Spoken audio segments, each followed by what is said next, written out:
up, everybody? Professional wrestler Chris Wild back here with another video on Eagles news. Now, what I want to talk about is a headline that I've kind of been ignoring because it just doesn't exactly make sense to me, and it has to do with the Eagles' backup quarterback situation. Now, look, they've done nothing this offseason to their offense. I've talked about that in videos before, but the one thing that they did do was re-sign Nate Sudfeld as a backup quarterback. I know they like Sudfeld, but I just don't believe they're going to go into 2020 with Wentz, Sudfeld, and a rookie. They did it last year, and thankfully, Josh McCown was able to come in late, and obviously, we needed him in that playoff game. But imagine if they had a better backup option than McCown in that playoff game. The Eagles might have and probably would have won that. So one of the names that's being thrown out there, and it's gaining traction recently, is former MVP, former Carolina Panthers quarterback, Cam Newton. Now, look, it just doesn't make sense to me.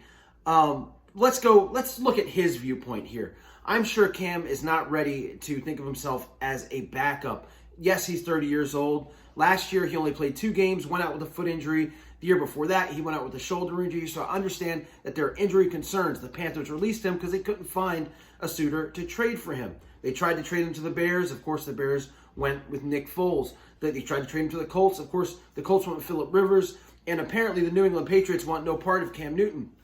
So his options are kind of limited, but I still think that he can start in this league. A team like the Cincinnati Bengals could bring him in for a year and then still draft Joe Burrow to sit underneath him at least for a year to learn the position in the NFL, of course. A team like the San Diego Chargers, do they really go into the season with Tyrod Taylor as their quarterback? I don't know. I could see Cam Newton fitting in there as well.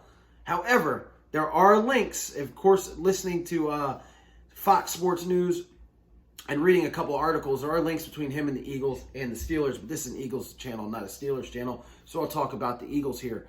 As far as the Eagles go, it would make sense from everything but a money standpoint. I do believe that you're going to need to pay this guy in order to get him on your team. And I just don't think that the Eagles want to put a bunch of money into Cam Newton to be a backup here. However, again, if there's some situation where Wentz goes out, here's a guy that can not just win you 1 or 2 games, but can win you a bunch more and give you a shot in a playoff game. I really believe that. So, of course, it would make sense for the Eagles if they didn't have to pay him, which, of course, they're going to have to. So I just don't think it's a realistic thing here. I think they're going to go with a guy like Joe Flacco, who's going to be cheaper, who has the experience, who's played in the Super Bowl. Even though every time I look at him, he just looks like he's got such a piss-poor attitude. However, you also have attitude issues with Cam Newton, which is another reason why I don't think it's going to happen here, as the Eagles are big on culture. So, look, guys, that's it for today. Short video. I've got some other things in the works that I'll present to you guys later this week. And, of course, if anything pops off, I'll be here to report it as well. Hope everybody's staying safe and healthy. Again, thanks to all my new subscribers. We've really jumped up here in the past couple weeks. I appreciate every single one of you.